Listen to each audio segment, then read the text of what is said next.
नमस्कार, मी कादंबरी जाधव आणि स्वागत आहे तुमच्या सर्वांचं माझ्या यूट्यूब चॅनलमध्ये. आपण भगवद्गीतेतील श्लोकांचा अभ्यास करत होतो. आपला अर्जुन विषाद योग पूर्ण झालेला आहे. सांख्ययोगमधले आपले 40 श्लोक पूर्ण झालेले आहेत. आज आपण पाहणार आहोत 41वा श्लोक. तर सुरू करूयात राधे राधे म्हणून. व्यवसाय आत्मिका बुद्धिही एका इह कुरुनंदन बहुशाखाः हि अनंताः च बुद्धयाः अव्यवसायिना. म्हणजेच या मार्गावर असणाऱ्यांची बुद्धी दृढ निश्चयी असते आणि त्यांचे ध्येय एकच असते. हे प्रिय कुरुनंदन, जे डळमळीत वृत्तीचे असतात त्यांच्या बुद्धीला अनेक फाटे असतात. म्हणजेच भगवान अर्जुनाला म्हणतात, हे कुरुनंदन, जे लोक आध्यात्मिक मार्गावर ठाम निश्चयाने चालतात त्यांची बुद्धी एकाच ध्येयावर केंद्रित असते.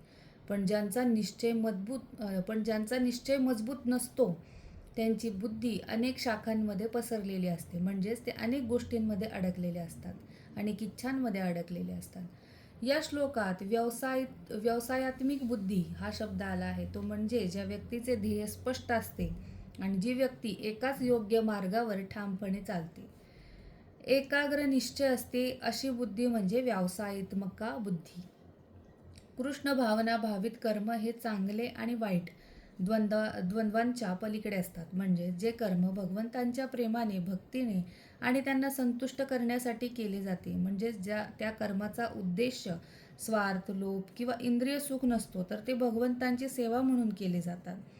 असे लोक व त्यांचे कर्म हे चांगले आणि वाईट या मोजमापात अडकत नाही, तर ते त्याच्या पलीकडे असतात. ते भगवंताला अर्पण असल्याने कर्मबंधन निर्माण करत नाहीत. जीवन म्हणजे फक्त पैसा, सुख, नाव किंवा इंद्रिय सुख मिळवणे असा जो भौतिक विचार आहे तो सोडणे म्हणजेच कृष्ण भावनेची सर्वोच्च अवस्था आहे. आणि एखादी व्यक्ती जेव्हा हळूहळू आध्यात्मिक प्रगती करते तेव्हा भौतिक गोष्टींचे आकर्षण आपोआप कमी होते. अशा मनुष्याचा दृढ संकल्प हा ज्ञानावर, भक्तीवर आधारित असतो. असा भक्त दुर्मिळ महात्मा असतो, कारण वासुदेव किंवा श्रीकृष्ण किंवा तुमचे इष्ट हे अस्तित्वातील सर्व गोष्टींचे मूळ आहेत, हे तो सर्वार्थाने जाणतो. ज्याप्रमाणे वृक्षाच्या मुळाशी पाणी घातल्यावर आपोआप ते सर्व पानांमध्ये आणि फांद्यांमध्ये पोहोचते, त्याप्रमाणे कृष्ण भावनायुक्त कार्य केल्याने मनुष्य स्वतःचे कुटुंब, समाज, राष्ट्र, मानवता इत्यादींची सर्वोत्कृष्ट सेवा करू शकतो. एखाद्याच्या कर्मामुळे जर श्रीकृष्ण संतुष्ट झाले तर आपोआपच सर्वजण संतुष्ट होऊ शकतील.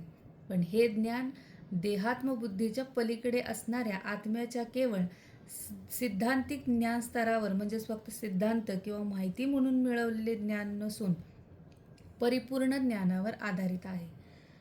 तर हाच अर्थ, स्पष्टीकरण मला या 41व्या श्लोकावरून मिळाला. तुम्हाला कसा वाटला नक्की कळवा. तोपर्यंत धन्यवाद. राधे राधे. भेटूया पुढच्या व्हिडिओमध्ये लाईफ लेसन घेऊ.